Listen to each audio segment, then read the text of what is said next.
ಕಾಡು ಕೋಣವೊಂದು ದಾರಿ ತಪ್ಪಿ ಪಟ್ಟಣಕ್ಕೆ ಬಂದಿದ್ದು ಸಾಕಷ್ಟು ಅವಾಂತರವನ್ನೇ ಸೃಷ್ಟಿ ಮಾಡಿದೆ. ಎಲ್ಲಂದರಲ್ಲಿ ಕಾಡು ಕೋಣ ಓಡಾಡಿದ್ದು 2 ವಾಹನಗಳನ್ನು ಜಖಂಗೊಳಿಸಿದೆ. ತದನಂತರ ಒಬ್ಬರು ಮಹಿಳೆಗೆ ಗುದ್ದಿ ಗಾಯಗೊಳಿಸಿದೆ. ಹಾಗೆ ಕಾಡು ಕೋಣ ಕಂಡು ಸ್ಥಳೀಯರು ಕೂಡ ಗಾಬರಿಗೊಂಡಿದ್ದು ಅರಣ್ಯಕ್ಕೆ ವಾಪಸ್ ಹೋಗಲು ದಾರಿ ಕಾಣದೆ ಕಾಡು ಕೋಣ ಎಲ್ಲಂದರಲ್ಲಿ ನಾಡಿನಲ್ಲೇ ಓಡಾಡ್ತಿತ್ತು. ಹಾಗಾದ್ರೆ ಮುಂದೇನಾಯ್ತು ಅಂತೀರಾ? ನೀವೇ ನೋಡಿ. ಕಾಡಿನಿಂದ ನಾಡಿಗೆ ಬಂದ ಕಾಡುಕೋಣ ಹರಸಾಹಸ ಪಟ್ಟು ಕಾಟಿ ಸೆರೆ ಹಿಡಿದ ಸಿಬ್ಬಂದಿ. ಹಾಸನ ಜಿಲ್ಲೆ ಚನ್ನರಾಯಪಟ್ಟಣ ತಾಲೂಕಿನ ಗೂರನಹಳ್ಳಿ ಮಂಟಿ ಅರಣ್ಯದಿಂದ ಬಾಗೂರು ಸಮೀಪದ ಗಣೇಶ ನಗರಕ್ಕೆ ಕಾಡುಕೋಣ ಎಂಟ್ರಿ ಕೊಟ್ಟಿದೆ. ಗ್ರಾಮಕ್ಕೆ ಎಂಟ್ರಿ ಕೊಡ್ತಾ ಇದ್ದಂತೆ ಬೀದಿಗಳಲ್ಲಿ ಗಾಬರಿಯಿಂದ ಅಡ್ಡಾದಿಡ್ಡಿಯಾಗಿ ಓಡಾಡಿ ಜನರಲ್ಲಿ ಆತಂಕ ಮೂಡಿಸಿದೆ. ಕಾಟಿಯ ಓಡಾಟದ ರಭಸಕ್ಕೆ ಒಂದು ಸ್ಕೂಟಿ, ಒಂದು ಕಾರು ಜಖಂಗೊಂಡಿದೆ. ಇನ್ನು ಗ್ರಾಮದಲ್ಲಿ ಜನದಟ್ಟಣೆ, ವಾಹನಗಳ ಓಡಾಟ ಹೆಚ್ಚಾಗ್ತಿದ್ದಂತೆ ಗಾಬರಿಗೊಂಡ ಕಾಡುಕೋಣ ಕುವೆಂಪು ನಗರದತ್ತ ತೆರಳುತ್ತಿದ್ದಾಗ ದಾರಿಯಲ್ಲಿ ನಡೆದುಕೊಂಡು ಹೋಗುತ್ತಿದ್ದ ಶಾಂತಮ್ಮ ಎಂಬ ಮಹಿಳೆಗೆ ಕೊಂಬಿನಿಂದ ತಿವಿದು ಗಾಯಗೊಳಿಸಿದೆ. ಗಾಯಾಳುವಿಗೆ ಚನ್ನರಾಯಪಟ್ಟಣ ತಾಲೂಕು ಆಸ್ಪತ್ರೆಯಲ್ಲಿ ಪ್ರಾಥಮಿಕ ಚಿಕಿತ್ಸೆ ಕೊಡಿಸಿ ಹೆಚ್ಚಿನ ಚಿಕಿತ್ಸೆಗಾಗಿ ಜಿಲ್ಲಾಸ್ಪತ್ರೆಗೆ ದಾಖಲಿಸಲಾಗಿದೆ.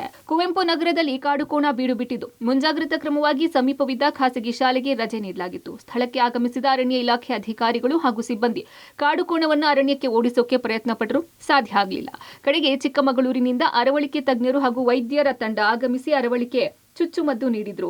ಕೂಡಲೇ ಕಾಟಿ ಗಾಬರಿಯಿಂದ ಓಡಾಡತೊಡಗಿತ್ತು. ಆದರೆ ನಿತ್ರಾಣಗೊಳ್ಳಲಿಲ್ಲ. ಕೆಲ ನಿಮಿಷ ಓಡಾಡಿದ ಕಾಡುಕೋಣ ಕುಸಿದು ಬಿದ್ದಿತು. ನಂತರ 2ನೇ ಅರವಳಿಕೆ ಚುಚ್ಚುಮದ್ದು ನೀಡಿದ್ದು ಕಾಟಿ ಕುಸಿದು ಬಿದ್ದ ನಂತರ ಕ್ರೇನ್ ಮೂಲಕ ಲಾರಿ ಹತ್ತಿಸಲಾಯಿತು. ಚನ್ನರಾಯಪಟ್ಟಣದಲ್ಲಿ ಇಲ್ಲಿಂದ ಒಂದು ಕಾಡುಕೋಣ ಬಂದ್ಬಿಟ್ಟಿತ್ತು. ತಕ್ಷಣ ಕಾರ್ಯಪ್ರವೃತ್ತರಾದಂಥ ಪೊಲೀಸ್ ಇಲಾಖೆಯವರು ಮತ್ತೆ ಅರಣ್ಯ ಇಲಾಖೆ ಸಿಬ್ಬಂದಿಯವರು ತಕ್ಷಣ ಸ್ಥಳಕ್ಕೆ ಬಂದು ಬೇಕಾದಂಥ ಎಲ್ಲ ವ್ಯವಸ್ಥೆಯನ್ನು ಮಾಡಿಕೊಂಡು ಆಗಬಹುದಂಥ ಭಾರಿ ಅನಾಹುತನ ತಪ್ಪಿಸಿದ್ದಾರೆ ಇವತ್ತು ಚನ್ನರಾಯಪಟ್ಟಣಕ್ಕೆ. ಬಟ್ ಏನೋ ಮಾಡಿ ಆಕ್ಚುಲಾಗಿ ಚನ್ನರಾಯಪಟ್ಟಣದ ಜನರ ಜೊತೆ ನಿಟ್ಟುಸಿರು ಬಿಡಂಗೆ ಮಾಡಿದ್ದಕ್ಕೆ ನಾನು ನಮ್ಮ ಚನ್ನರಾಯಪಟ್ಟಣದ ಜನತೆ ಪರವಾಗಿ ಪೊಲೀಸ್ ಡಿಪಾರ್ಟ್ಮೆಂಟ್ಗೂ ಮತ್ತು ಅರಣ್ಯ ಇಲಾಖೆಯವರಿಗೂ ತುಂಬಾ ಧನ್ಯವಾದಗಳು ಹೇಳಕ್ಕೆ ಇಷ್ಟಪಡ್ತೇನೆ. ಕಣ್ಣಿಗೆ ಬಟ್ಟೆ ಕಟ್ಟಿ ಲಾರಿಗೆ ಟಾರ್ಪಲ್ ಕಟ್ಟಿದ್ರು. ಮತ್ತೆ ಎಚ್ಚರಗೊಂಡ ಕಾಟಿ ಲಾರಿಯಿಂದ ಜಿಗಿಯೋಕೆ ಮುಂದಾಯಿತು. ಈ ವೇಳೆ 3ನೇ ಚುಚ್ಚುಮದ್ದು ನೀಡಿದ್ರು. ತಕ್ಷಣವೇ ಲಾರಿಯಿಂದ ಜಿಗಿದ ಕಾಡುಕೋಣ ಮತ್ತೆ ಸ್ವಲ್ಪ ದೂರ ಓಡಿ ಕುಸಿದು ಬಿದ್ದಿತ್ತು. ಬಳಿಕ ಕಣ್ಣಿಗೆ ಬಿಗಿಯಾಗಿ ಬಟ್ಟೆ ಕಟ್ಟಿ ಕಾಲಿಗೆ ಹಗ್ಗ ಬಿಗಿದು ಕ್ರೇನ್ ಮೂಲಕ ಪುನಃ ಲಾರಿಗೆ ಕಾಡುಕೋಣ ತುಂಬಿ ಸ್ಥಳಾಂತರ ಮಾಡುವಲ್ಲಿ ಯಶಸ್ವಿಯಾದರು. ಇದರಿಂದ ಕಾಡುಕೋಳಿ ದಾಳಿಯಿಂದ ಆತಂಕಗೊಂಡಿದ್ದ ಸ್ಥಳೀಯರು ನಿಟ್ಟುಸಿರು ಬಿಟ್ಟರು. ತಾಲೂಕಿನ ನಮ್ಮ ಚನ್ನರಾಯಪಟ್ಟಣ ತಾಲೂಕಿನ ದೊಡ್ಡ ದುರಂತ ಏನಪ್ಪಾ ಅಂದ್ರೆ, ಇಷ್ಟು ದಿನ ನಾವು ಆನೆಗಳು ನೋಡ್ತಾ ಇದ್ವಿ, ಚಿರತೆಗಳು ನೋಡ್ತಾ ಇದ್ವಿ, ಅದು ಹಾರ ಹೊಡಿಕೊಂಡು ಬರ್ತಾ ಇದ್ವಿ ಆನೆಗಳು, ಚಿರತೆಗಳು. ಬಟ್ ಇವತ್ತು ಕಾಡ್ಕೋಣ ಒಂದು ನಮ್ಮ ತಾಲೂಕು ನಗರಕ್ಕೆ ಸಿಟಿಗೆ ಒಳಗಡೆ ಬಂದಿದೆ ಅಂದರೆ ನಮ್ಮ ತಾಲೂಕಿನ ದೊಡ್ಡ ದುರಂತ.